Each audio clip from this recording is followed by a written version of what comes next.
এই যে কয়েকদিন আগে ঘটনা যে ব্রাহ্মণবাড়িয়া মসজিদ নতুন মসজিদ দিনের মসজিদ বানাইছে, কাদের মসজিদ? সালাফিদের মসজিদ। এরা কি করে? আল্লাহ এবং আল্লাহ রাসূলকে সরাসরি বিশ্বাস করে এবং রাসূলের যে হাদিসগুলো তারা মান্য করে।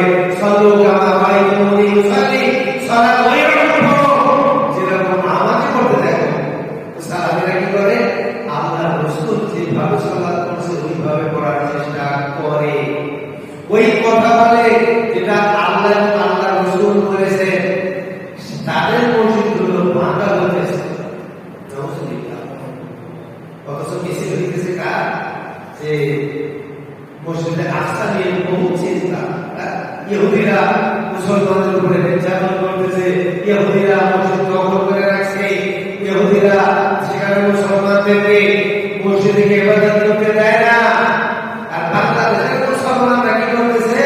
সালাফিদের মসজিদ ভেঙে দিতেছে, তাদের মসজিদে গিয়ে আল্লাহ হুকুম, আল্লাহ হুকুম, আল্লাহ রাসূলের বিধানে সালাত কায়েম করে দিচ্ছে না। কত বড় কথা! কালকে আমাদের মাঠে অবশ্যই এই আসামিদের বাংলার জমিনে যদি বিচার না হয়, বিচার হবে আল্লাহ আদালতে। কার আদালতে ভাই? আল্লাহ আদালতে। কে বিচার করবে? আহকামুল হাকিমিন। আমরা দুনিয়ার হাকিমের কাছে এই বিচার চাই না, বিচার না করে আমরা বিচার দিলাম আহকামুল হাকিমিনের কাছে। উনি ইনশাআল্লাহ একেবারে পুঙ্খানুপুঙ্খভাবে বিচার করবেন, অবশ্যই বিচার হবে আল্লাহ আদালতে। দুনিয়ার আদালতে বিচার না হলেও আমাদের বিশ্বাস, আমরা বিশ্বাস রাখি যে আদালতে কোন রকমের ধোঁকাবাজি নাই, যে আদালতে সুদ ঘুষ নাই, সেই আদালতে ইনশাআল্লাহ এর বিচার হবেই হবে, অবশ্যই হবে।